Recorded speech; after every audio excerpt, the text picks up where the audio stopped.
I hit record, so we shall be off to the races. Let's hope. It's been a while. It's been a while. A long time. It's been a long time, guys. We're ready. We are back. How does that song go? We're back in the saddle. How does that work? There she is. There she is. Good job, KK. Yay. That's our KK. There she is. Israel, good to see you. Oh my gosh, it's like hugging family again after you've been gone for a bit. There's Robbie. Hey, Robbie. Boy, we missed you guys. Oh my gosh, we did. Benzomatic is here. Hooray, hooray, hooray. So awesome. Dreaming in Puerto Rico. Hola, ¿cómo está? ¿Qué tal? Oh, looky here. Carolina Dream. Great to see you guys. Oh, this is so fun. Glad you guys are here. Okay, let's do a sound check now. How's the sound? Is good? Ginger Ailbrett, hello. Yeah, it feels like it's been forever. We ended up driving 4,000 miles in 4 days. 2 days out, 2 days back. I think we drove like 14 to 15 hours at a clip. It was long, and now we're back to our usual equipment. We actually have an extra computer now to back up our backup to backup. And awesome. It is awesome. And thanks you guys for showing up. Your support is very much appreciated. Yeah, and we went and saw family just to do a recap. Elantra, great to see you. We went and saw family. It was a long time. It was years since we saw dear family, kids and grandkids, and it was fabulous. It was really good. And, the babies, they got some expansion. They got to go see what it's like in different areas of our country. And, oh my gosh, thank you so much, Israel. We appreciate that a ton. That is wonderful. Thank you. Thank you. Thank you. And it was great to see family, to reconnect. As you guys know, I was pretty sick for a while, so I couldn't get out there and visit. Couldn't do much, just learn and do the best I can and learn what I can while I'm sitting still. And Mike was so good to me. He cooked for me, he took care of me and all the things. And then when I'm strong enough, out we go to see family. So it was quite an experience. And here we are with all you guys. Yes, and we did go visit some of the haunts that we had visited in the past, and we saw some things that we had gotten photos of in the past. Some things that I think are related to mud floods and erased hidden history. And that's what this is about. This is kind of like, we're going to go through the news, but I want to just let you know, and I know you guys understand, it's repeating itself. History repeats itself. It's actually extremely predictable. It feels almost, gosh, for those that are awake, it's like this is just so blatantly obvious what's going on that it's almost silly. And so, it's like we know what is really happening. And yet here we are in the system where the system's still doing it anyway. This gets me thinking about what percentage of the people understood what was happening in past centuries when we were watching resets of different sorts. Thank you, Elantra. Thank you, Miss Elantra. We appreciate it so much. Thank you, thank you, thank you. Yes, beautiful landscapes. There's beauty everywhere. And to me, really, when we roll through, we simply rolled through just really a handful of states. We were in Texas, we were in New Mexico, Arizona, and Nevada, and each one is very distinct. There's very different energies in each one. I have a super warm spot in my heart for New Mexico and the red rocks and the energy that's there. But, Arizona is loaded with fascinating history and amazing spots as well. Texas is the size of many states, and it's just so big and expansive. And we went right by an area where there is a wall that was uncovered that's very mysterious. This is in eastern Texas. Eastern Texas, by the way, has a ton of Bigfoot Sasquatch sightings, a ton. And very, very interesting area. Caddo Lake, and then going up closer, heading more northwest as well. There's a lot of interesting things to see.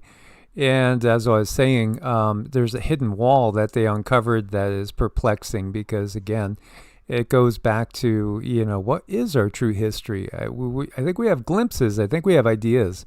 But it's certainly not what's given to us in the history books. And the more research I do and the more I feel into it, the more I'm positive that history is far, far different than what we're told.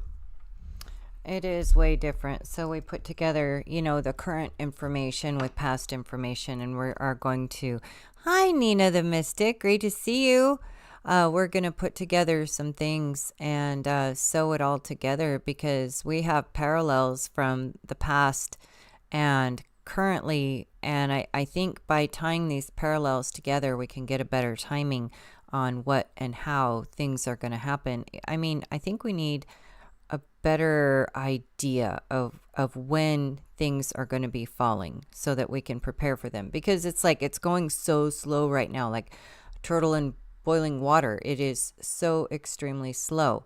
I would like to know, a little bit better as when these things are going to happen.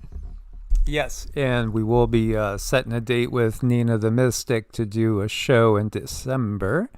And we'll be back with Wayne at some point too. He has things booked mostly for Thursdays, so we might have to look at a different day, to get something together, and possibly some other new things as well. There's a lot that we're going to be tackling now that we're back in a flow again. It really felt like we had to do this trip, because it's been so long and it was so good to see the kids and the grandkids and Mom. It was great, and it's also great to see you guys. So thanks for hanging in there. Yes, and as always, thanks for thumbs upping and making sure you guys are subscribed, and also sharing these videos. We're trying to overcome the algorithms, and we're going to try a lot of different things.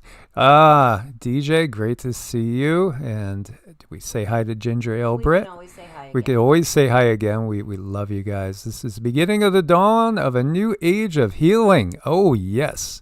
Christine Love in the house. Great to see you guys. So I want to say we're going to a new place. This is Jackson Hinkle, who, by the way, is followed by tons of people.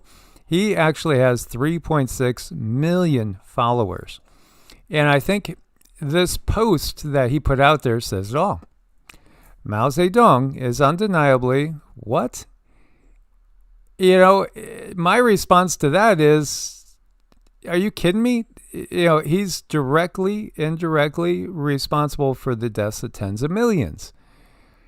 He also took money from, the European bank system, American bank system, American European banking system, et cetera, et cetera. They're the ones that funded him. So, this tells you were at a different place because, he's always been posting along the lines that would make you wonder what's up with him. Again, 3.6 million followers. So the system wants him being out there. He's part of the system. He's big part of the system. And, so when we recognize that, man, there are people arguing with each other, right? And apparently at odds with each other, but the reality, they're on the same team. They're on the same team. And, there's a plan, and the plan is to shift power from the United States to the BRICS nations, as the U.S. has been a tool of the system, the archonic system. But here you go, man, not holding back. This tells us that the war is much closer than many might think. But then again, sometimes things draw out. And if we, I do believe, if we wake up enough people, we can really screw up their plans. And instead of watching war break out, we can see peace break out. And that's really why we do this. We want to try to manifest the best possible timeline for all. Definitely, and I think the best way to do it is to just keep at it and keep doing the videos and keep pushing. And we really, really, really, really appreciate your guys' support when it comes to the videos, helping us sponsor it, because YT, it just doesn't help much. And there was somebody that left a comment, and I could feel that this was another person that is kind of in the system. And the comment was, you should really look into socialism. Why don't we give socialism a try? And, it's like all these, they're all the same system. It's just, again, it's like they're trying to give you a poison popsicle. And they're saying, well, you might really like the banana. You don't want the banana popsicle? Well, how about a lemon ice? You don't like that? Tutti frutti, watermelon, cherry, just as long as you take the poison popsicle. And that's, again, that's what they do with these systems. Because when you really get down to it, it is an oligarchy that is now based on technology. It always was based on technology, but we just didn't get to see the technology. We're at the point in time where, the technology is going to become more and more apparent. I know. We want to say a big hello. There's our true Gemma and our Miss Susan Donahue. Thanks, you guys, for popping in. And if you could, please leave a comment, come in, say hi. We missed you guys so much. We want to see everybody. Yeah, so, there's no way you're selling me Mao. You're not selling me Stalin. But then you're never going to convince me that any of the Bushes are humanitarian either. Or Dick Cheney, or, again, it goes on and on. They're all part of the same system. It's an archonic system. So who are these archons? And, David Icke, his channel was reinstated on YouTube. And so, he was gone for like at least 5 years, I want to say. His being taken off of YouTube coincided with our being ostracized by YouTube and being demonetized on this channel, Evolutionary, which we've had more time demonetized than monetized. And then when they reinstated it again, it's just at the bare minimum because they have limits. Everything that you see the system do is manipulated, and it's manipulated towards the outcomes that they want. But the light is shining brighter every day, and the archonic system is being exposed. When you look to this, I think people can relate. I think Christians can relate easier to Gnosticism than to some other systems because, they may come to the realization that Gnosticism and Christianity at the beginning of Christianity were in much more alignment than as time went on. There was different branches. And again, when we got the writings at Nag Hammadi, this was discovered when? The last year of World War II, 1945. This is an Egyptian town, Upper Egypt, that we found these writings that, they were kept from us. They were burned. They were ostracized. Just like the Gnostics themselves, they were completely scattered. Why? Because, they're not they're not giving you a philosophy, a viewpoint on life that's controllable because, again, the kingdom of heaven is within, and that's what the Gnostics taught.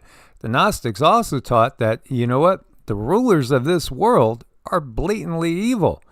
And, they're out there to get you. It really is. Again, Satan like a roaring lion looking to devour whoever he can. Well, Satan is the archonic system, and that includes communism, socialism, capitalism, all of it.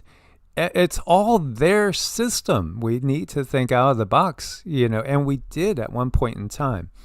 And we will again, because, again, minds are becoming enlightened with the light of the sun and the cosmos reaching us and awakening our DNA yet again.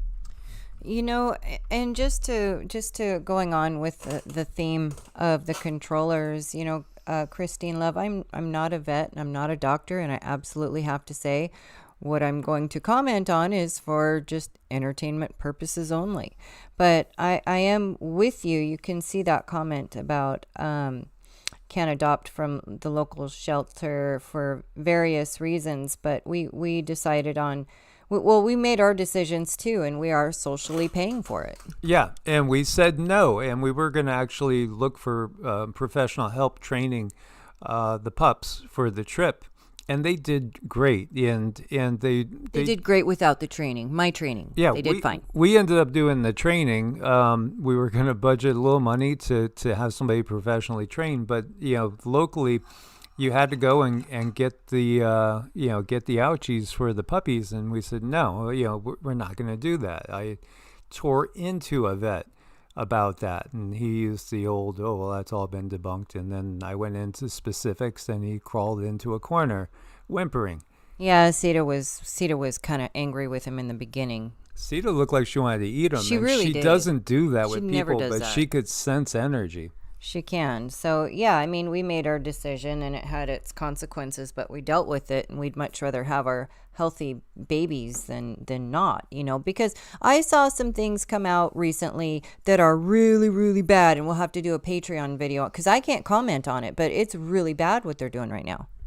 Yeah, they're still doing it. It's all part of the archonic system. Now you have a big chunk of the world that understands what they're not going to ever do under any circumstance, so you have a big chunk and yet it's still out there. This is the big realization, they have controlled opposition at all different levels. And so it's sorting through that. Yes, we don't want to be too cynical, but at the same time, feel the energy, and you will know them by the results that they bring. Not the words that's coming out of their mouth, because their words are always twisted and distorted. What's the result? What's actually happening? What are we seeing?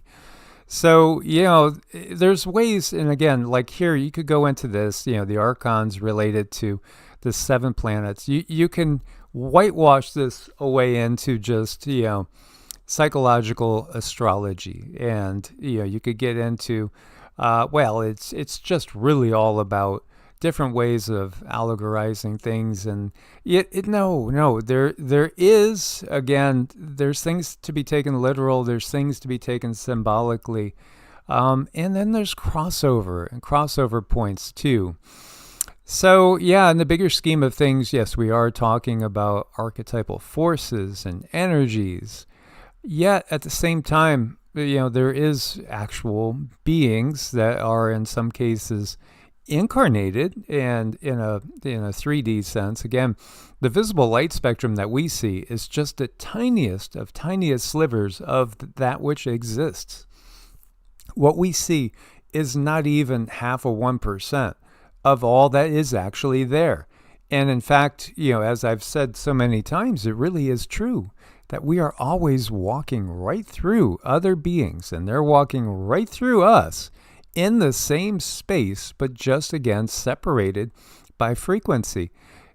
The best analogy I still think is like the radio. You have a radio there, and you change the dial, and you go from country to rock to rap, but it's all right there. It's the same radio. Again, when we look to our brain is not the originating point of our consciousness, not at all. It is a way of controlling this body. That's all it is. It's really a receiver. And, our consciousness is eternal. We don't have to have any sort of dogma, to gain anything. That's all basically stuff we're going to look at in the future and look back and say, wow, we were pretty naive, weren't we? And that naivete is still there. I'm sure there's tons of stuff that even the most awake of us haven't realized yet. Yes. There's so many clues out there. There's so many clues. So, if you haven't gone in, I've had many copies of the Nag Hammadi, and Elaine Pagels did a good book on the Gnostic Gospels. But this is not just about that. This is just saying, okay, let's for lack of a better word, if we're going to use the control system's name for a name to represent it, archons. Yeah, I think that makes sense. And the archons are many different entities, many different types of entities, and there's different layers to that. Again, ultra-terrestrial reality. Yes, psycho-spiritual parasites. Yes, absolutely. They are parasitic in nature. So when we look to what's going on now, it's really no different than what was going on a couple hundred years ago, 100 years ago, 300 years ago, 500 years ago. When did the system come into effect? That's a great question. I don't know. I really don't know. I feel like the starting point can go back to at least, and I then again want to reiterate the concept that time is not linear, it's actually cyclical. So for this go round, it feels like our starting point might be the Younger Dryas extinction event, but it could also be before that. And is the Younger Dryas extinction event really at like 11,700 years ago, 12,000 years ago, or is that distorted too? There also were other major events or major floods about 6,000 years ago. But the reality is, and this is where, again, we get too dogmatic at times, where we think, oh, it's just the natural cycles. We have a big reset every 12,000 years. Nothing we could do about it. Sucks being us if you're at that time. I don't think so. There's way more going on than just that. There's a lot going on, and I think looking at these things in parallel is very, very important, seeing what happened then, what happened now. There are so many invisible forces that are currently involved in this. And if we look at the light spectrum, it is just such a tiny, tiny, tiny sliver in our realm. So we can't see everything that's going on, but it is very active and it's very much there. And we do need more people on board to believe in the unseen, because there's far more unseen than there is seen. Everything in the unseen realm affects the seen realm. So we need to understand this. Yeah, absolutely. So, Susan said, did Satan's little season begin in 1776? I've been going through and trying to discover more channels, and being that we just drove like 30 hours twice, we did get to listen to a lot of podcasts, and that was great. And man, it's a double-edged sword for the system too right now, because they've been auto-translating, and sure, they could translate in manners that might hide what the original intent is of the podcaster to a degree. But I've stumbled upon a whole bunch of different channels from other countries in other languages that are where we are. They've got the same feelings going, and they're looking deeper, and that's a blessing. Again, this is a double-edged sword for the system, because they control us through the technology, but at the same time, we can use it to unite ourselves. We can. And, Nina the Mystic, you're right. These are energy forces. These are energy forces that we need to understand, the dualistic nature of everything. Can they be utilized to control? Absolutely. You can put some of these energies in front of someone, and if they choose to utilize that energy, it can have a consequence. And those consequences can affect, the person in a good, bad way, but it can also feed what I feel the controllers. It feeds the controllers a certain type of energy. You manipulate the energy, you can manipulate the person. Yes, absolutely. I've said before that I think that 1871 was one of the biggest key years for the control system in so many different ways. There were so many events that came into manifestation in 1871. And when we look at this, you see the Empire of Russia, not yet the Soviet Union. And if you notice Crimea down here, this is the Crimean Peninsula. It's not Ukraine. It's the Empire of Russia. All this is the Empire of Russia. But then Turkey doesn't exist yet. This is the Ottoman Empire. And Austria-Hungary was an empire there as well. And you see the German Empire, which includes a lot of countries at that point in time that it doesn't now. So, the map is always changing. It's always changing. The nonstop wars are one of the biggest tools of the control system. When you have the nonstop wars going on, obviously you have nonstop money expenditure on the equipment of war, and then, taking care of people after the fact. It feeds so many industries, and the death and killing and the anger and the hatred and all those negative emotions feed these demonic archonic forces. This is one of their main tools. If you take away war, then you're taking away one of the biggest tools of the control system. So instead of war, if peace broke out all over, they would be panicking. They would be utterly panicking, and also we would be starving some of these parasitic entities. Yeah, I would very much prefer to have them not here. When we look at duality, we definitely need both. They feed off of each other. Duality, to me, I've always seen it as pedaling a bike. You need one to push the other. But it depends very much on how we use that duality. People can carry anger, but they can use anger to really propel themselves. They can be angry maybe because they didn't do so good on a test last time. Well, if they bottle up that anger and they really focus it, you're going to nail that test. So there's good and bad ways to use these energies. Talisha's having headaches and from behind your eyes.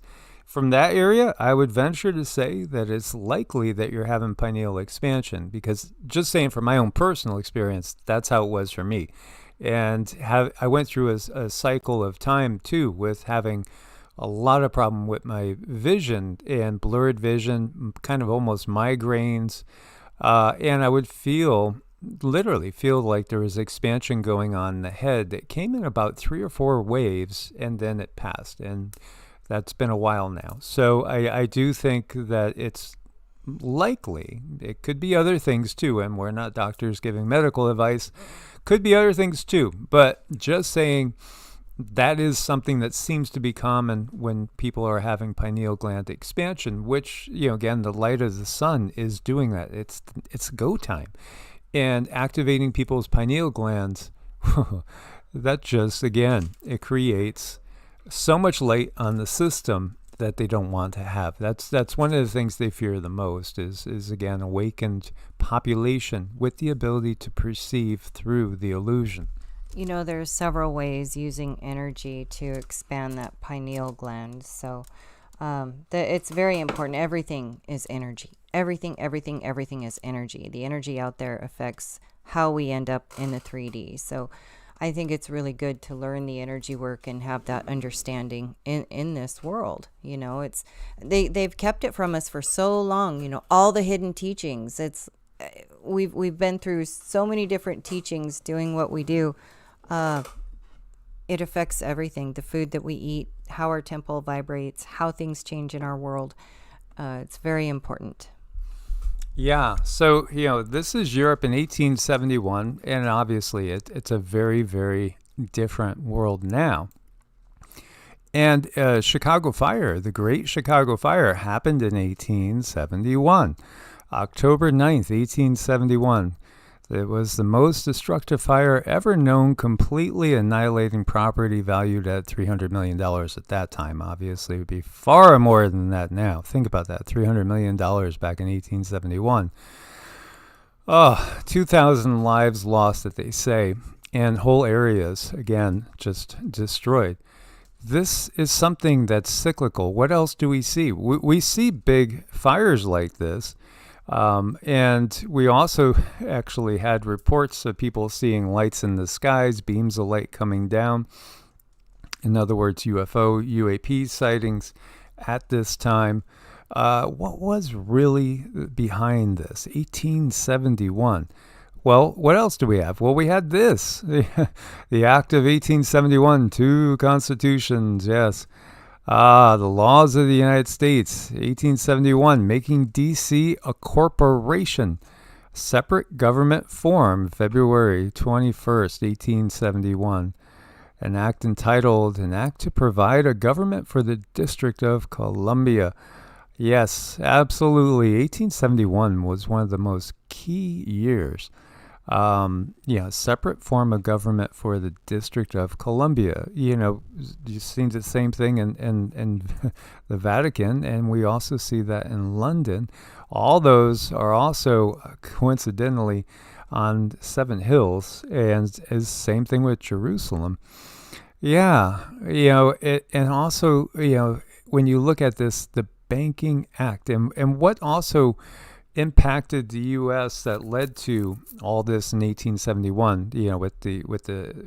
It happened over time, as you can see. You had the National Bank Act of 1864.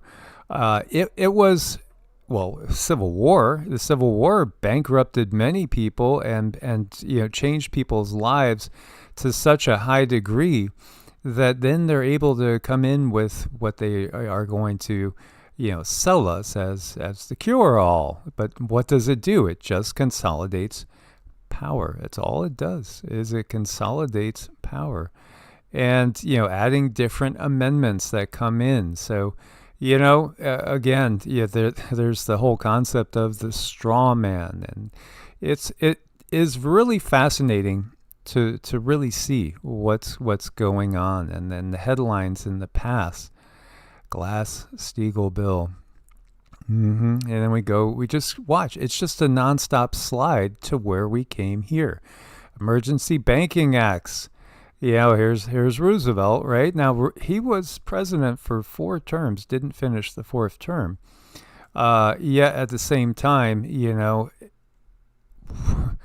have the Big Depression ongoing, and then World War II, because it was World War II that ultimately led the way out of the Depression, and again, just building that military-industrial complex.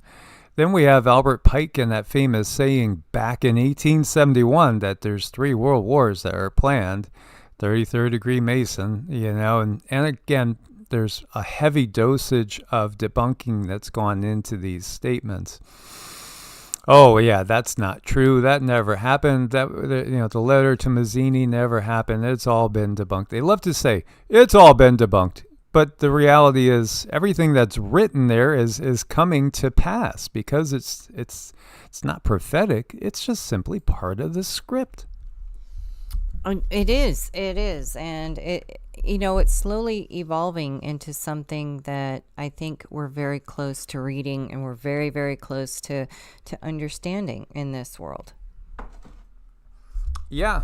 So when we look at this, 1776, what's up with 1776? Well, obviously the American Revolution, but was it really a revolution? The French Revolution in 1789, 13 years later. And, when you look at the colonialism that's happened, there's a lot there, too, to look deep into. Nonstop wars, nonstop expansion. And then you start wondering, I don't see Tartary anywhere over here, and what really is going on with Tartaria. People are really, really divided on Tartaria.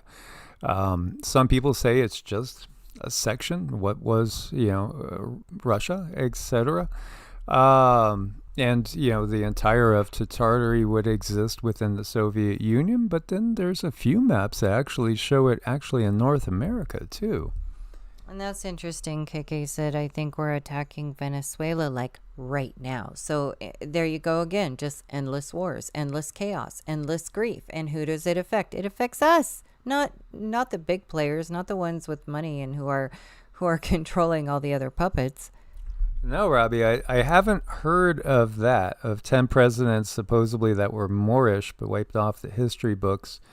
That would be a little bit new. I do think, too, though, I've read accounts of this that are attributed to sailors and conquistadors, other explorers, colonial colonists and colonizing explorers that don't make sense from the traditional viewpoint. Again, they had people that were seen, tribes that were seen in Maine and in the Carolinas, where they say these people look just like the people we see in Ethiopia. Now, that's before the slave trade supposedly brought everybody over from Africa. But then again, the out of Africa theory is getting heavily debunked. Yeah, everything gets debunked in time. It's just a matter of time before, what's official ends up getting debunked. So let me close a couple of these out since we already have gone through and I have a million things up. Okay. So, yeah, it's always about controlling the narrative, and then they basically go to another level, as I can't see the screen, guys. But I hope you can hear me. Can you guys hear me? I hope you could. Hopefully, just got to do a check. Check. If everybody's still there, it feels like we just got shut down. Maybe. I don't know. Let's see. Oh, good. Yes, we're here. Thank you. Thank you, Regina. Thanks, guys. Appreciate it. I mean, we have had the craziest time with technology over where we were at. I had a vacuum, an electric vacuum just died. We had to replace batteries in the smoke alarm. The batteries were just replaced. We had to replace them again because those batteries died and our technology wouldn't work, and it really did a lot of damage. So all of your support right now and your guys' push is going to help keep us going. Thank you so much. Yeah, and this is what happens is, honestly, we get hacked in a lot. When you go to 1812, what really is going on in 1812? That was a famous year, right? I mean, the United States had wrested its quote-unquote freedom away from England, and then England tried to get it back. Or was that really what happened? Or was this, again, as you look at the map, it's a very different map again, because it's always changing, these wars. The whole point of the wars is the wars themselves. It also allows the system to destroy all the evidence of the real history that went on in the past. So 1812, you have England try to get the U.S. back again. You have the famous Star-Spangled Banner written at that point in time. Would we be able to maintain our independence? Again, I do think it's all an illusion. Does that mean that the generals that were fighting these wars understood that there was supposed to be an outcome that was predetermined? Now, I don't think that, certainly when you get down to the lower ends, including sergeants, colonels, etc., most of those people don't have a clue unless they're part of the secret societies. Then they might have a clue. At the level of general, maybe some of the generals understood and maybe some didn't, because often, too, you would have a lot of leaders giving orders where generals wouldn't recommend going that route, but the leader would insist, and of course it didn't work out the way they thought. But then again, it's all because it's part of the script. You have Napoleon and the war between France and Russia, which, again, if WW3 breaks out, you're probably going to have France and Russia on opposite sides again. It's happened before. And yet at the same time, if you look back to the families, the royal families, they all are completely intermarried. We understand this. And the real interesting part is the fact that it even goes on to the presidents here that can all trace back to the same families. So obviously it's one control system. And again, key years. 1812 is a big year too, with major events happening. And then 1937, in the interim between World War I and World War II, here we see now it's the Soviet Union. And again, there's no independent Ukraine. And Ukraine will probably be, thought of as, the key antagonist that started the, dominoes going to WW3, although there's going to be other things, perhaps Venezuela, perhaps Iran, and it could be a lot of other things that happen. We'll see how they manifest it. But the reality is, again, is it worth losing 500 million to billions of lives over one piece of land with, having basically a certain government in place? Of course not. Because, again, how much does the average person's life really, really change? Well, if you want to talk about the average person's life, what about this? Trump floats 50-year mortgages? Mortgage, the M-O-R-T, is French, and that means death. And yes, you're married to this bill until you die, or you probably will never pay it off. I mean, I don't know if we'll ever get ours paid off. We're putting out the positive vibes that it will be.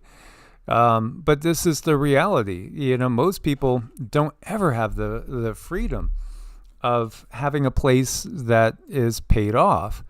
But it's getting harder for each generation. And here, this to me is almost like saying, give up on that concept entirely. It's crazy. By the way, when you look at this article, what does this tell you here? Critics contend the plan could drive up prices further and limit equity buildup while investors bought 33% of single-family homes in quarter two of 2025. 33%. Well, thank you for letting us know about that. In other words, the plan is well underway, and this is their signal that this is part of the plan. And Elizabeth brings up such an important point. She says, I'm 63. Do you think I could get one of those mortgages? No way. That's another thing that's... I don't know, because I think they're going to use age to say, no, we can't do this for you, and lessen the ability to buy houses. Just my opinion. Well, ultimately, though, if something happens and you die before prepaying, they're just going to take it. So, they own it in the first place, and then they'll just do the same thing with somebody else.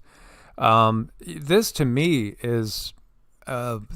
this made me nauseous when I saw this. Because mortgage, it truly is till death, and it's a horrible thing. But when you look at this, it's really, we haven't left serfdom. What was serfdom? Well, these aristocracy, the elites, the landowners, the title lord is owner of the land, lord. And again, we forget where the root of some of these words come from. And, what they're doing here, this is so clear. It's not just that. How about 15 years to pay off a car? 15 years to pay off a car? Things, yeah, exactly. I mean, will we even have gas engines then? We may, because, in reality, again, we don't need any of the technology we have for the most part. It all could be replaced. We went through Oklahoma and, Texas, where all you see is windmills, and we were getting through in like the middle of the night, pitch black, and all you see is these red lights bobbing everywhere, and we're like, gosh, it looks like we're getting invaded by Terminator robots, but it's windmills everywhere. And we went through some parts in Texas with solar panels everywhere you look, and again, the toxicity linked to those panels when they get damaged. It's a travesty, because we know there's been so many people that have made combustion engines that can work on water. Why are we not just doing that? Or why not actually pulling the electricity out of the ether? Because they could do it. We know. They buy up, they get the patents, they bury things, they bury sometimes the people that come up with amazing ideas that, again, can take away the power from the system. Yeah, like this one says, how about instead of 50-year mortgages, we start banning Blackstone, BlackRock, et cetera, et cetera. Yeah, because they're buying up all the houses. This is completely planned because they don't want anybody having a chance to own a home. And then again, if you don't, we had a property next to us that I looked into because it was abandoned for 8 years.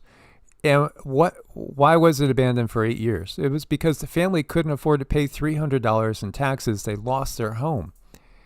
Property taxes, $300. They couldn't afford it. They lost their home. It's just what we have going on is just, it's such an atrocity.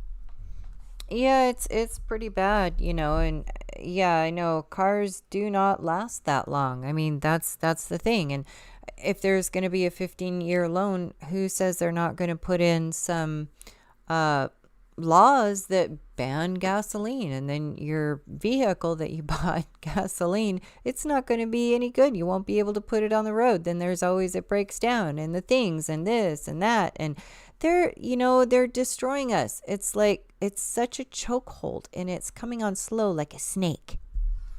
Yeah, so 50-year mortgages and 15-year car loans to me are insanity. Absolute insanity. It's just you're going to renting. I mean, you're basically saying, I mean, what's the real difference? You'll never own anything. You won't own your underwear. Not that anybody's going to want to take it. Yeah, but Christia Freeland tells younger Canadians they'll never afford a home, and you should move into modular housing instead. Let's see if I could play this. Now we know, again, she and Trudeau and Carney and they're all they're in the club.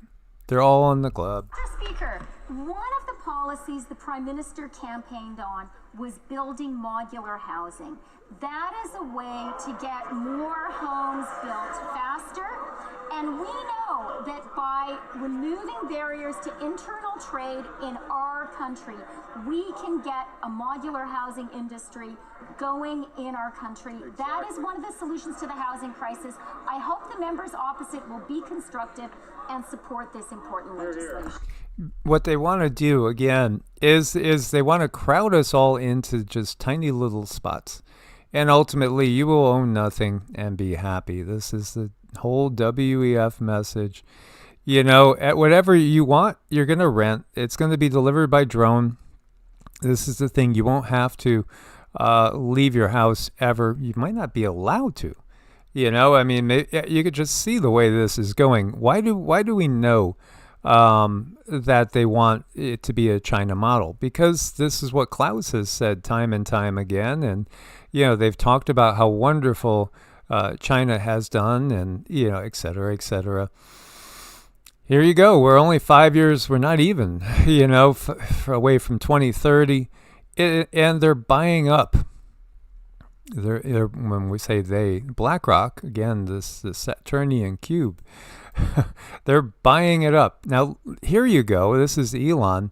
All 8 billion people on Earth can fit into one floor in the city of New York. In other words, there's enough buildings that are made there that you could jam everybody into that. I don't know if that's true or not. I have seen different things. Like I did see where we could put everybody in 1 acre in Texas. The entire global population could, basically everybody could get 1 acre of land in Texas and the rest of the world could be open.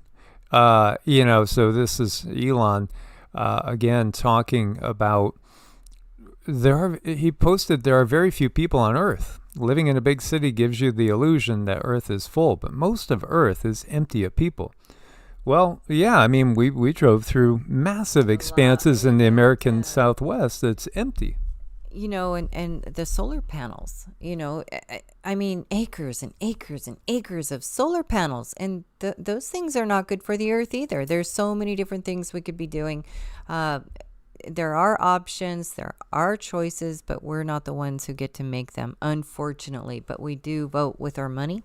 So I think we need to figure things out. At what point, as far as speaking up, where do we need to speak up to? It's like these controllers have their own little world and we're not allowed in it. We're just only allowed to be controlled. But I know that there's a point that we can get through, that we can get something said and something done. I just don't know exactly where that is.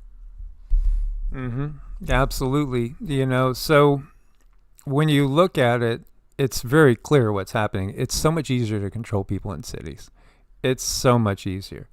And that's just, obvious. When we first were heading out and we went through Dallas, man, it just like automatically I could feel burning in my sinuses that I'm not used to feeling. And it was just the pollution. That was it, just the pollution. But then also I think some of the frequency pollution that's ongoing too.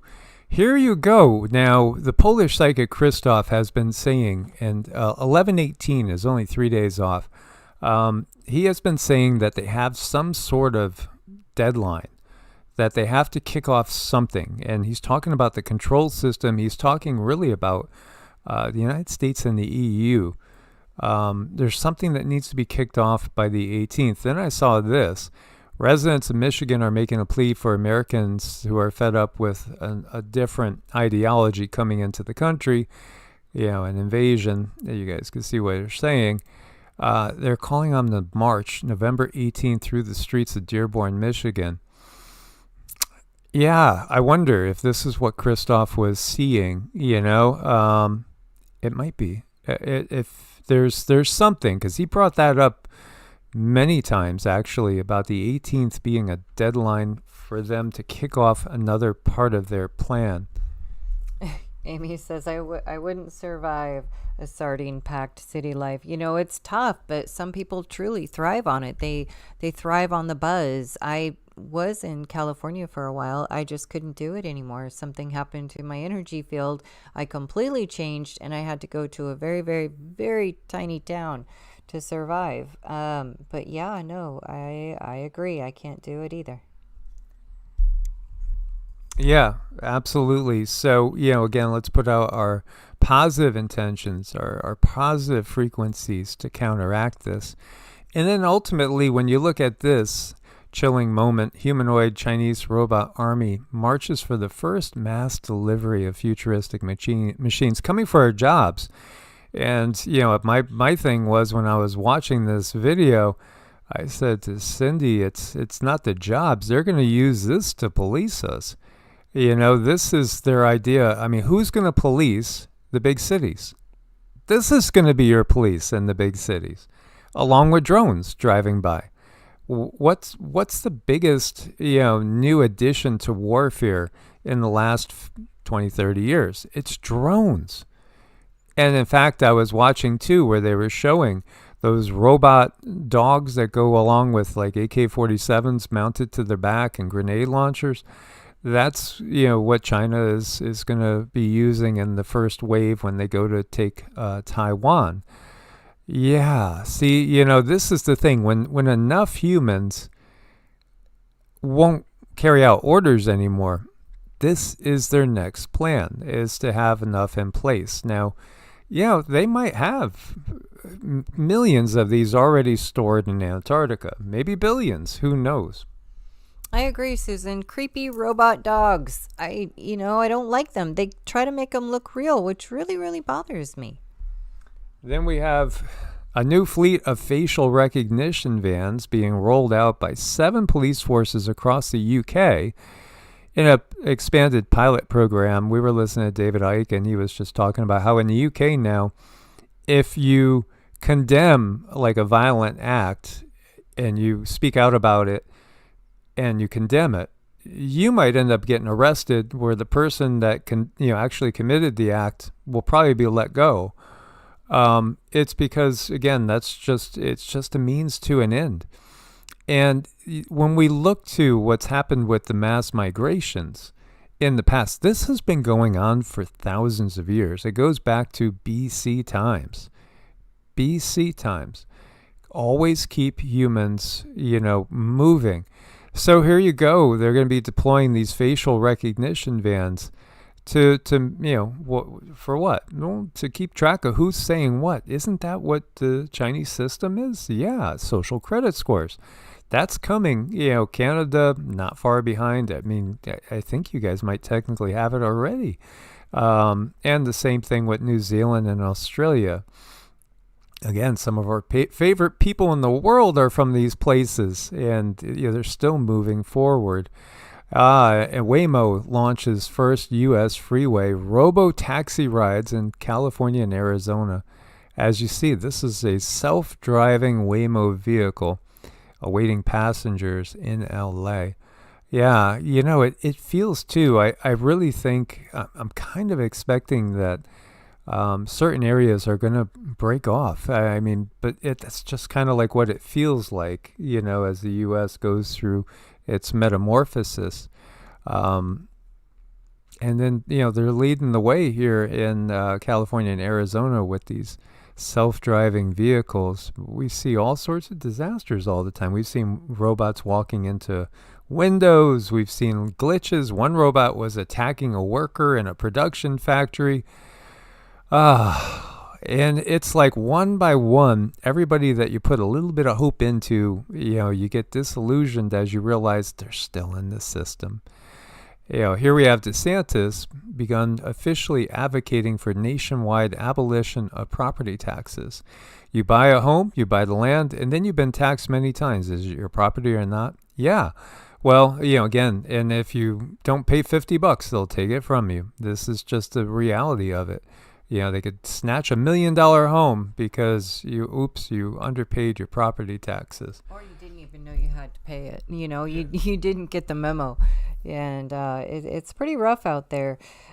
Can the robots survive an electric shock of water? I think the best thing to do, and I could be wrong, but sprinkle a little sand in there. I don't know. I think sand would be bothersome. And someone also said, could they survive an EMP? I kind of have a feeling they very well could.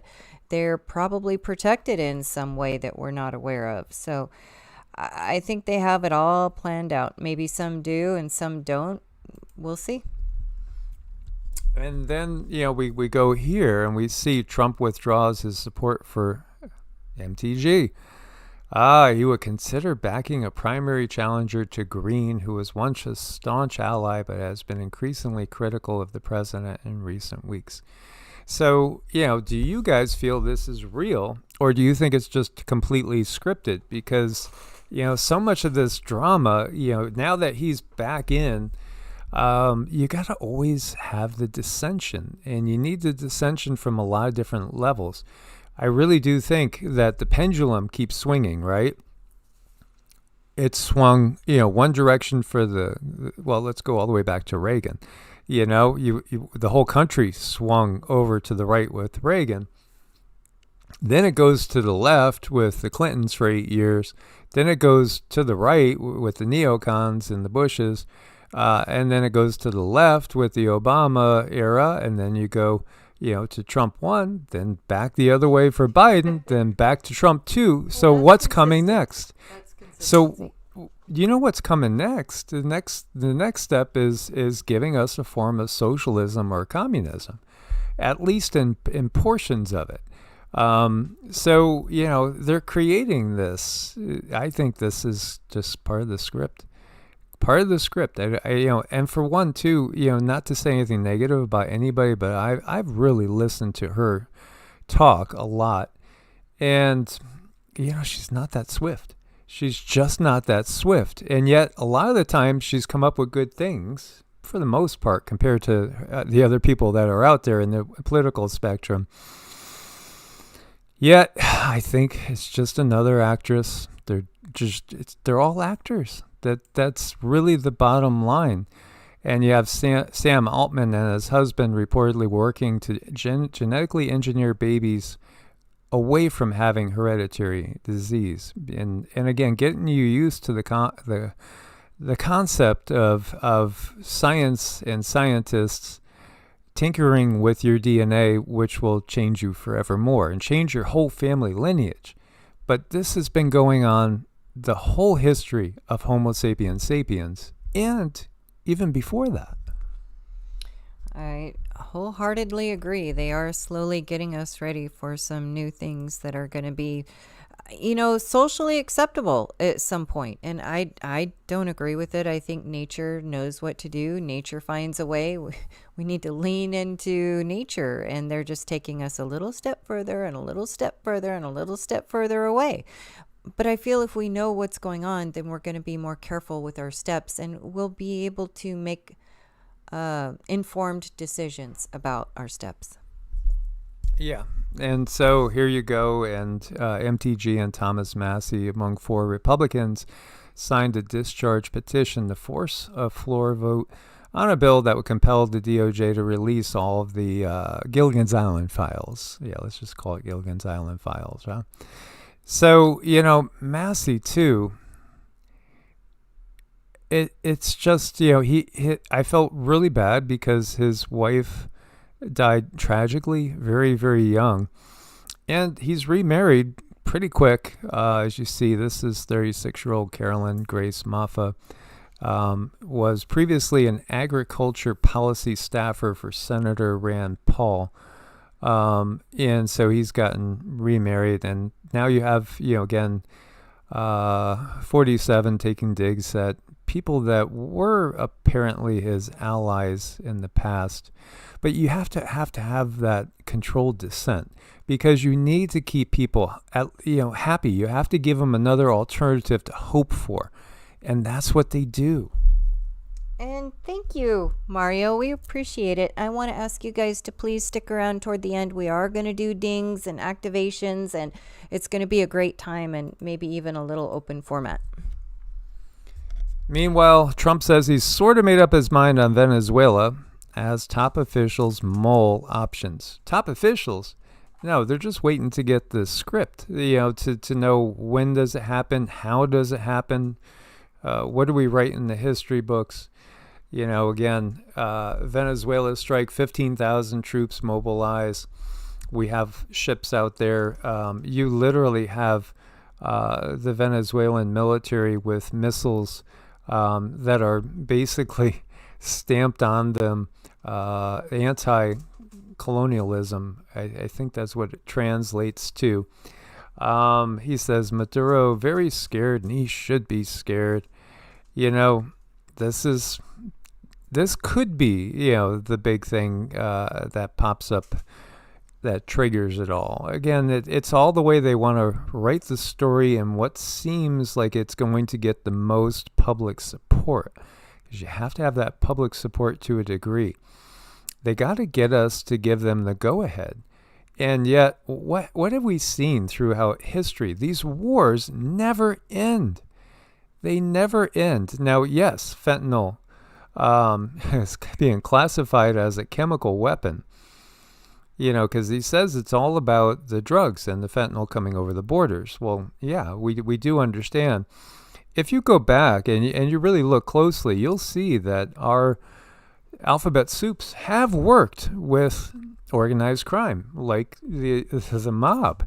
They've worked with the mob, and in fact, again, when you look to who really are the biggest drug dealers on the planet, it actually is the governments of the world. It truly, truly is.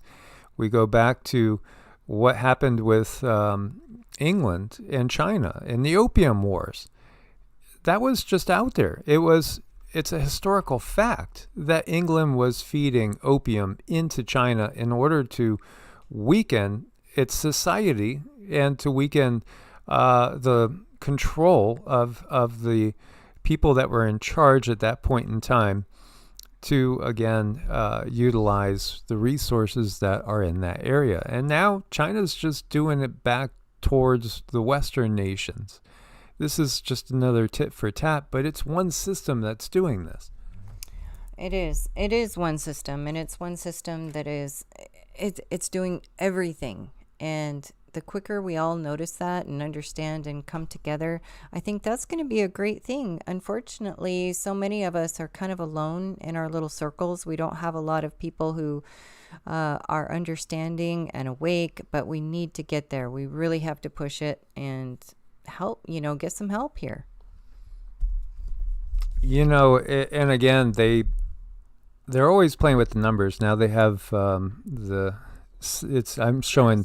I'm showing 69 here because, again, this is exposing the reality of the system to such a high degree that obviously it makes it very uncomfortable for the system. But it's very easy to see right through it if we just look at the historical perspective from a bigger picture. As you see here, German Chancellor Friedrich Merz and Zelensky, who we know is an actor, a dancer at that, and a comedian.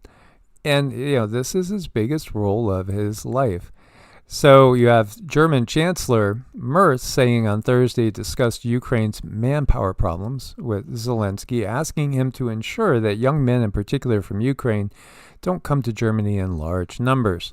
Again, seeking asylum. You have people that have to leave their land, and they're doing it illegally, in order to avoid being forced to kill other people that you have no problem with. It's really insanity when you really look at it. It's insanity. Again, we looked at the maps, and you'll see that most of the time Ukraine didn't exist as an independent country. The only reason it existed now was to create this conflict. That's the only reason. That its purpose is to create the conflict, to bring about, again, a new system, which is still the old system. It's just going to have the illusion of a different system. But when you look at this, too, it says this summer Kiev allowed adult men 18 to 22 who are not yet eligible for military draft to leave the country legally. And, if you look at this, because I was doing research and I've read it in the past, they conscript people in all these different wars. And it goes back to medieval times and even earlier. It goes way back. They'll pull people from their homes. They'll take young men. They'll just grab them, and they'll train them to go and kill other people that they don't know. For what? To change political leadership that's all in this exclusive club that we are not part of. It is just insanity. The Crimean War, again, the Crimean Peninsula has been one of the focal points of this new Ukrainian war there. Well, 1853 to 1856, the Crimean War was a major conflict fought primarily on the Crimean Peninsula between the Russian Empire and the alliance of the Ottoman Empire, Britain, France, and Sardinia-Piedmont. The war arose, they say, from complex geopolitical tensions, including Russia's desire to expand its influence over the declining Ottoman Empire and claim to protect Orthodox Christians within Ottoman territories. Well, wait a minute, wasn't Trump just saying about protecting Christians in Nigeria? Well, because, again, these religions and the fact that there's more than one religion can be used as a tool, as a reasoning, as something that can divide us to cause about, again, the conditions. Well, we got to go help the Christians, in this case, the Orthodox Christians. We got to go protect them. Or it could be, from the other point of view, protecting the Muslims. Again, it's just a tool. That's all it is a simple tool. So this area has seen horrible war. And in fact, if you go in and you look at it, it looked like absolute warfare, meaning this whole area, it's like everything in that area was like wiped out. I mean, so much of it was completely wiped out to, rubble, just rubble. And, this, as you see, the conflict resulted in an estimated 650,000 deaths with what? Disease, accounting for a significant portion of the casualties. Because you see, the war brings about the opportunity for disease to spread. It's a cycle. And here we're looking at the Russian plague epidemic of 1770-1772, also known as the plague of 1771. It was the last large-scale outbreak of plague in central Russia, claimed between 52 and 100,000 lives in Moscow alone. Bubonic plague epidemic originated in the Moldovan theater of the 1768 to 1774 Russian-Turkish War. Wait a minute, Russian-Turkish War? Well, that's the Crimean War. Yeah, it's the same thing again.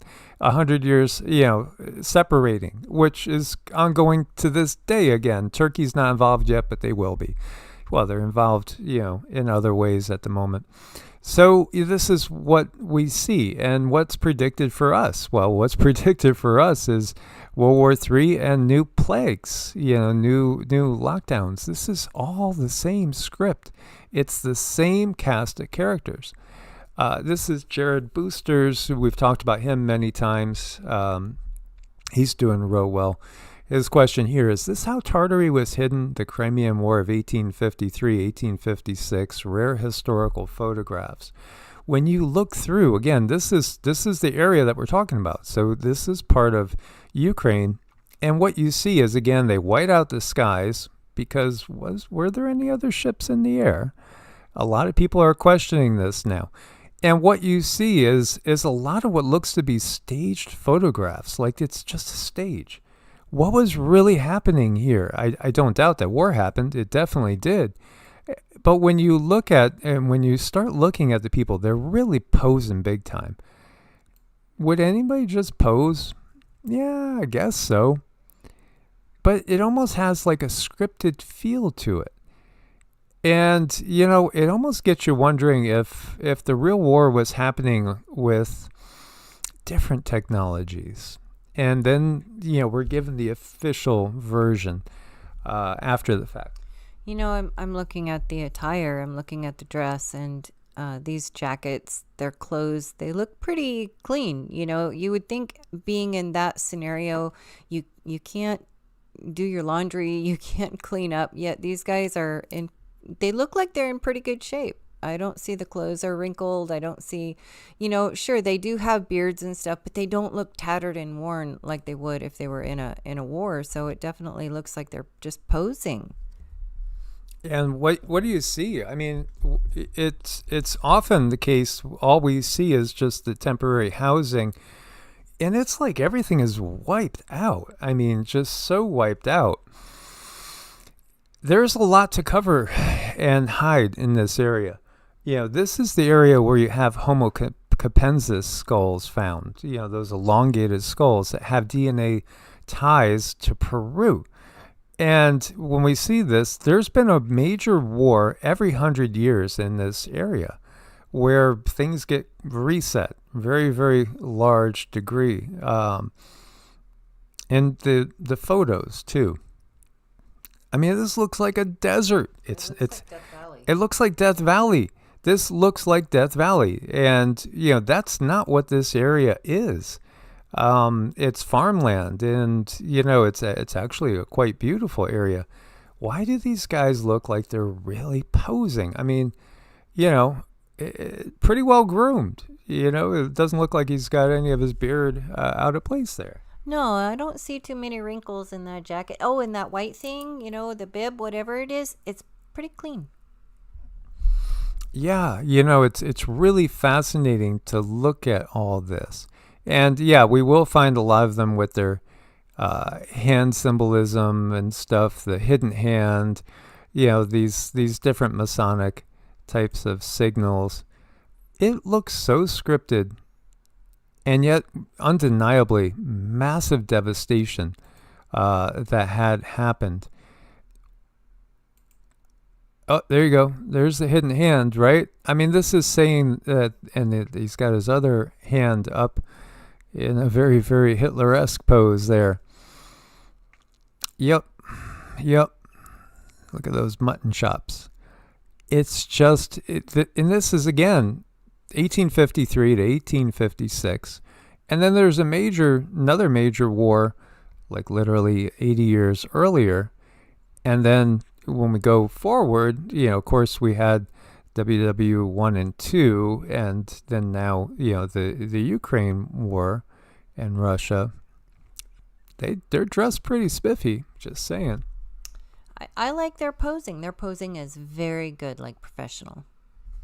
Yeah, you know, so when you look at it, it's just fascinating. Now, the other part of this, now Richard Vobes here, he's just got the title, What Happened to All the Adults?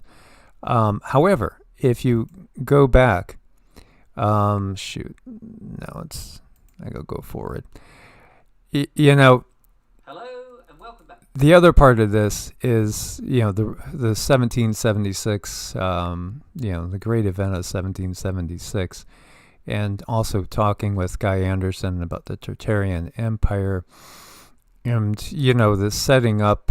This was 1776 is taken to be in some ways a great revolutionary year. Is it the year of the end of the millennial reign of Christ? And what was that millennial reign for those people that go along those lines? You know, there's so many different thoughts upon that. There are some people that think that the real Yeshua was here for almost 1,000 years, literally ruling as a king. And, now it's Satan's little season that we find ourselves in before it gets righted. There's a lot of different perspectives on it. But I think part of that, again, is to get us to be dogmatic so that we're still arguing with each other over that instead of seeing the bigger picture. There's a lot of that. There's a lot of rabbit holes that are thrown out there just to keep people busy, but is it really going to affect you and your life and your day-to-day living? I think we need to look at that too.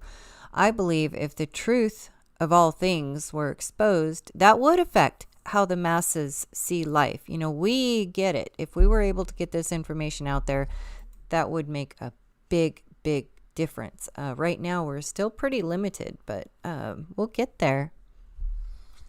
Just so I know that I'm not necessarily just totally crazy myself when I'm pointing out to Cindy saying this looks manufactured to me. This is not natural.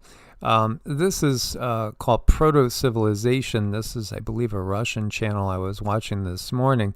And they're coming to the same conclusions that most of us are. Again, what's going on here, really? What about the technology that's really in play?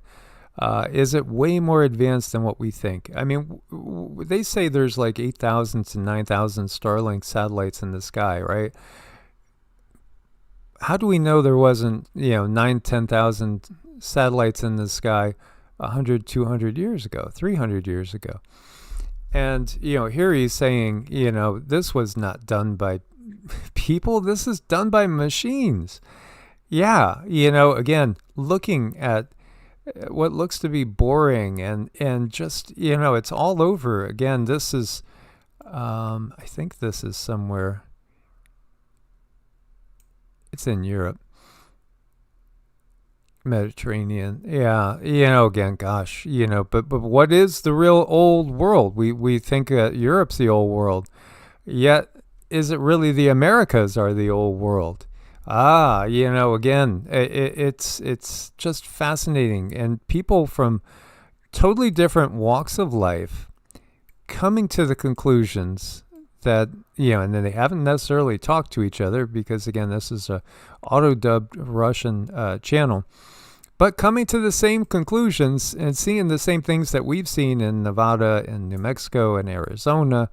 That obviously we've had high technology here. High technology, I think, way more advanced than what what we see employed out in the open at this point in time.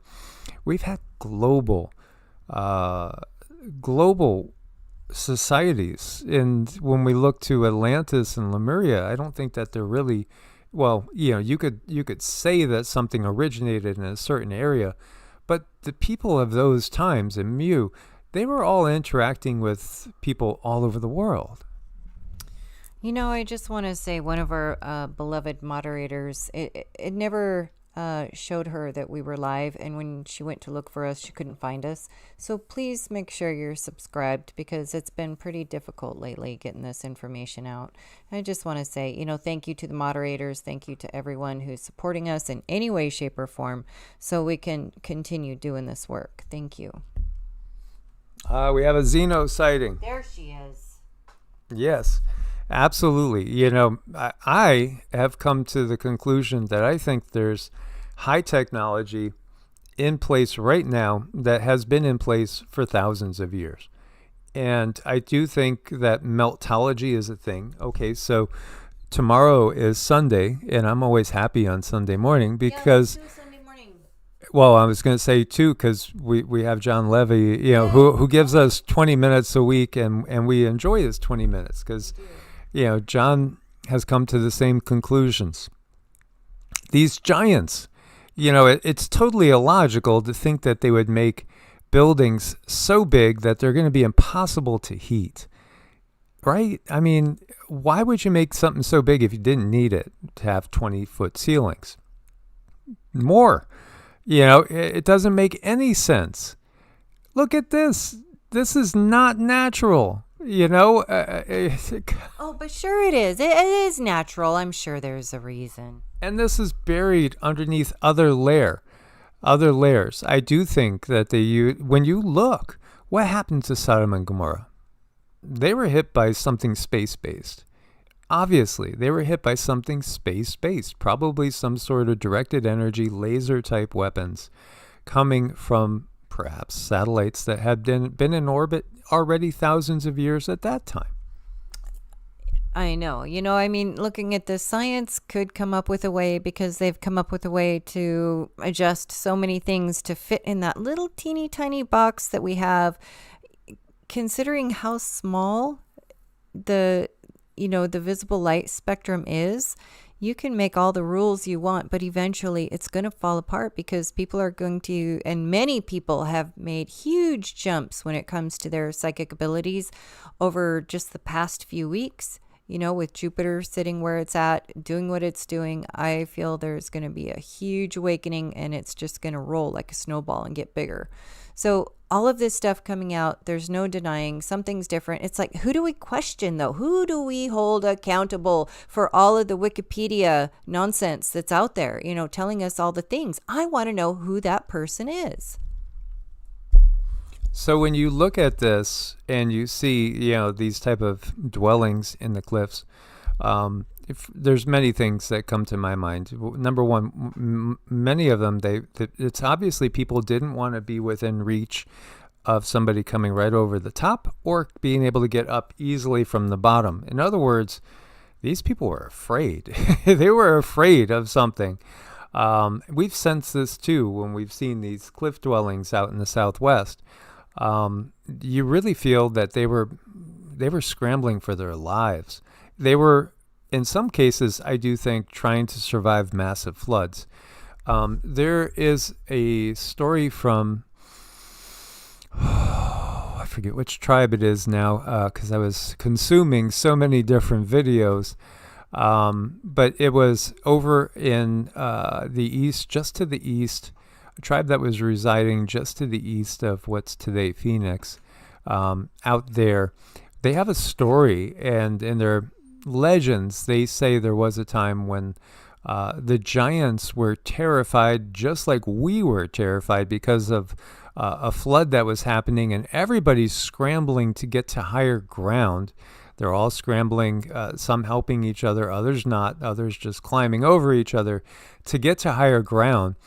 And then after this rain, which lasted for like 3 or 4 days, was flooding everything, inundating everything, then a mist came out from the sky, and the mist turned the giants into stone. And so I think that was a technology. Think about this. We've seen so many things that look fossilized. What if there's some sort of technology? Think Medusa. Medusa was a titan. And she was turned to stone, and she also had the ability to turn other things to stone. So is it an ET, ultra-terrestrial technology? Is there one that exists that could turn beings into stone, and then over time the weathering, you just don't know. I mean, you wouldn't recognize it over time. It's fascinating, isn't it?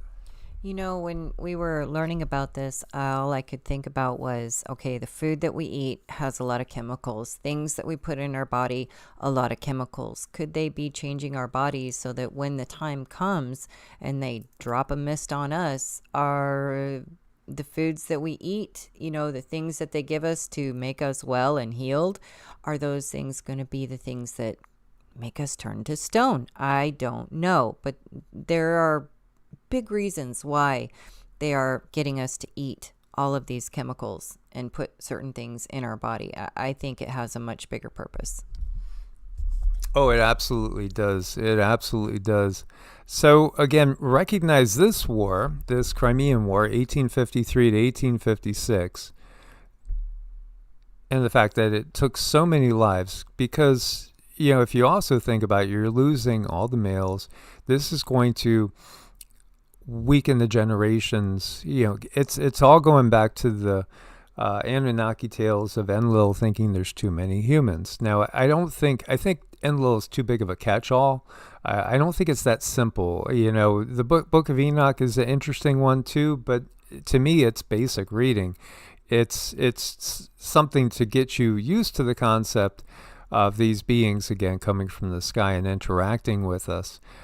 It goes way bigger than that. It's way bigger. And when you start really looking at the comparative mythologies and how clearly certain tribes, you know, here in what's, you know, the United States and Canada, clearly talk about these beings as extraterrestrials. They're not from here. Or you could say ultra-terrestrials.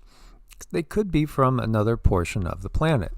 But they come here in ships, just like it says in the Hindu texts. They come in their vimanas. They take off in their vimanas. We watch them go by. We even know, oh, that's Ravenna's vimana. I recognize that ship anywhere. I wonder who he picked up and kidnapped this time.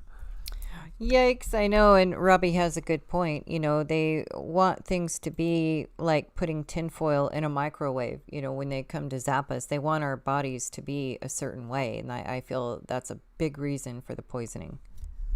Yes. When you look, some people say 1700 was a great reset. Other people, you know, again, might place it at 1776 different. I think there's constant resets. But when we do look at it, there's certain times when it seems to be peaks. Look at this right here. This is the 18th century. These are I'm only looking at wars in Europe in the 18th century.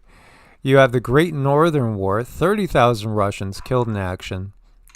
I did a lot of Russian history in the last few years. Been absorbing it. Cindy's used to hearing Russian speaking in the house because I've been trying to, learn more about different spots that maybe I didn't focus on when I was younger.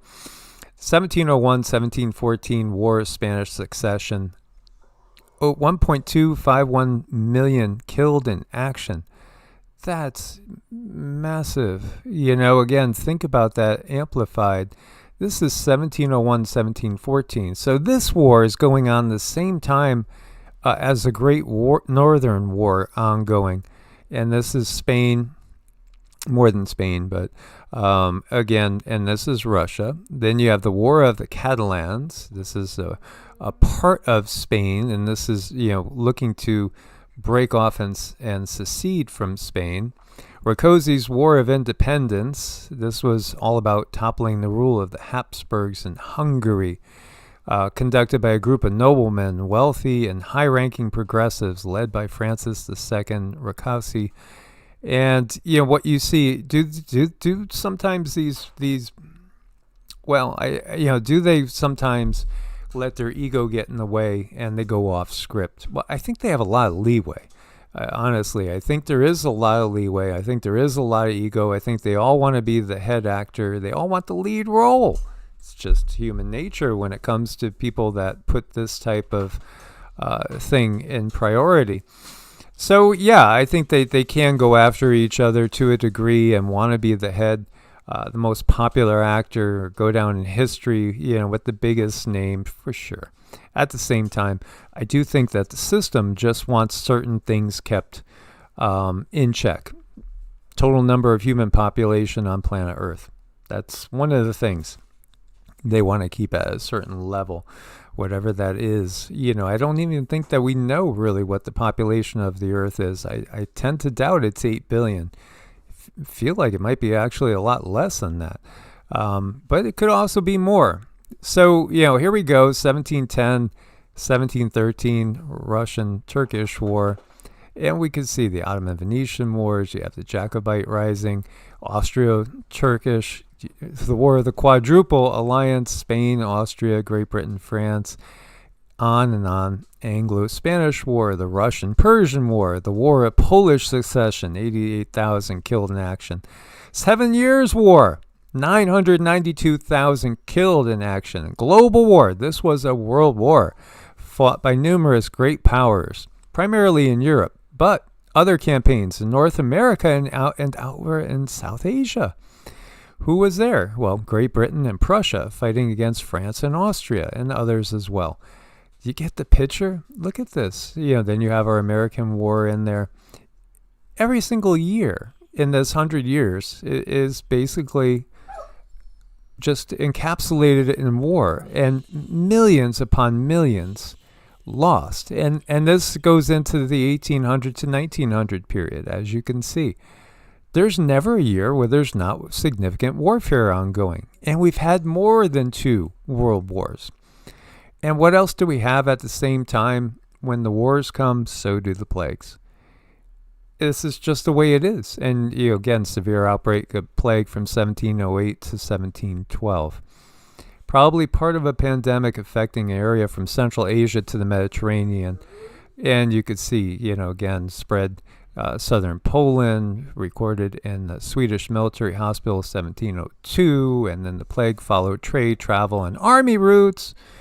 Yes, there you go, Black Death. And we look all the way back to the 500s, and we see the same thing happening. And you could see just one plague after another that usually coincides with war. And then you also have the Great Plague of London, 1665, 1666, 75 to 100,000 deaths at that time, coinciding with what? The Great Fire of London is what it coincided with. You have the Fire of London that burned for days, and we were talking about fire in Chicago, right? This is part of how the past gets buried well under our feet, and we build on top of the great disasters as they occur. And this great disasters of the 19th century, again, Johnston flood, the Chicago fire, Krakatoa, that was a big one. Well, that had to be natural, didn't it? Again, we're talking about technology that it's thousands, and maybe it's even more. When we look to some of the things that we've uncovered, we've uncovered metal spheres in Siberia that they've dated to be like 2 billion years old. So, the technology that's in place, really, when we're talking about this ultra-terrestrial technology, it may be millions of years ahead. And then that's just kind of in that mind-boggling zone. The popular legend with the Great Chicago Fire is that a cow being milked by Mrs. O'Leary kicked over a kerosene lantern, ignited a blaze that destroyed an entire American city.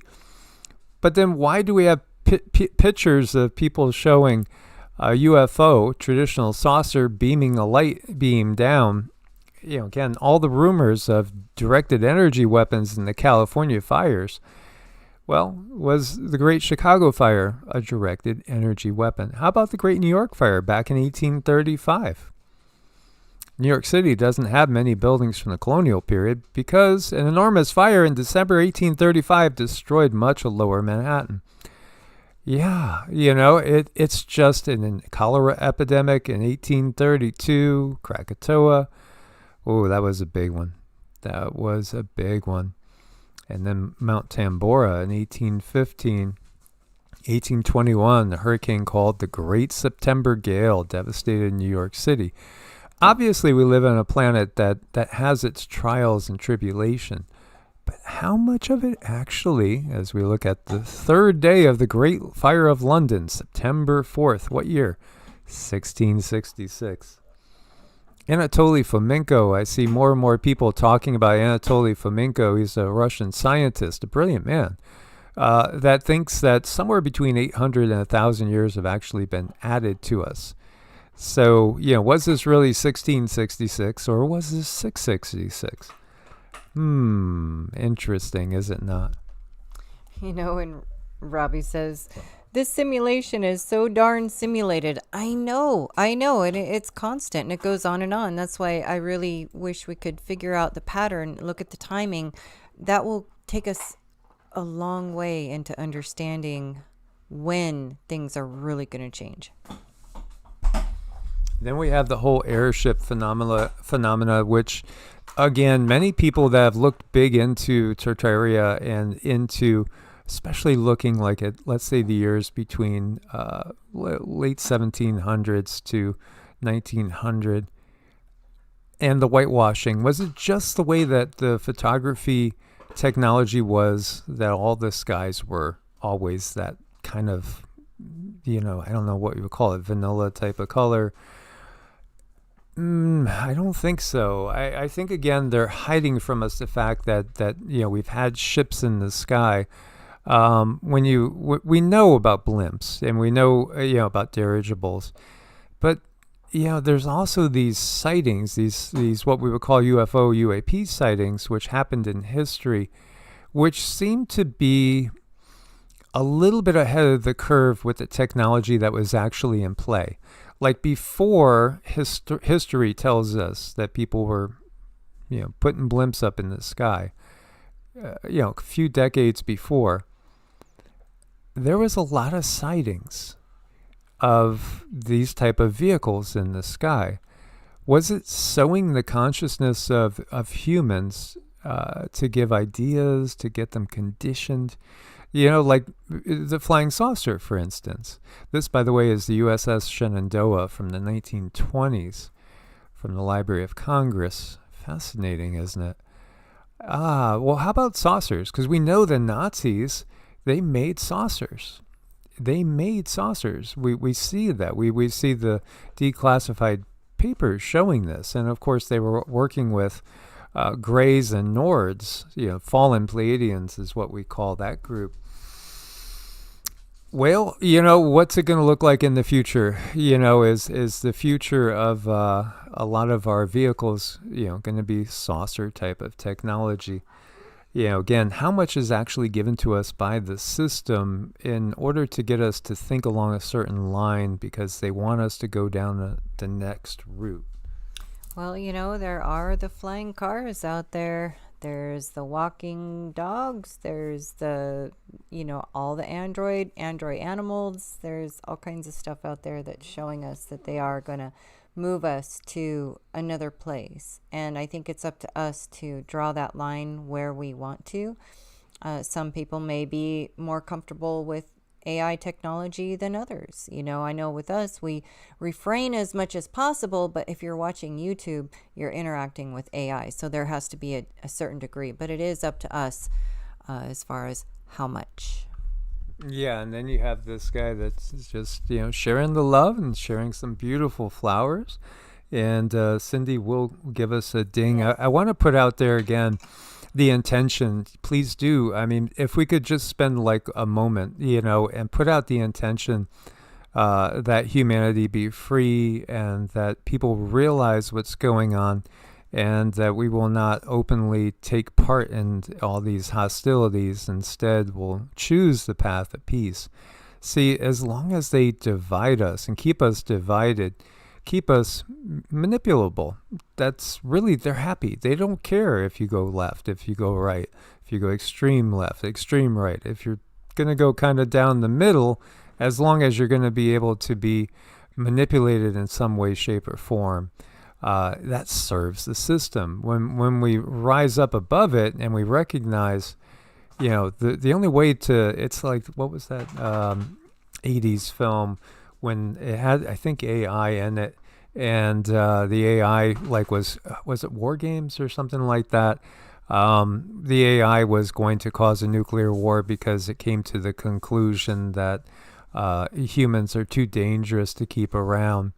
But the ultimate, reality that was exposed was the only way is to not play the game. That's the only way you could win, is by not taking part in the division. Don't feed the hatred. Don't feed the war machine. Certainly don't feed the war machine. Try to make it as unprofitable as possible for the system. And because that's what they do to us all the time. They're trying to restrict us so much. And we're just, one tiny little voice, pointing fingers at a system that has, parasitically fed off the lives of billions of people. That's right. So I want you guys to find a happy place, formulate a prayer, a meditation along the lines. I think it does help if we're all kind of in alignment to what we are going to work on. So find a happy place. And I'm going to do some dings and afterwards, please drink lots of water. I know it sounds silly, but it's so very important. So here we go.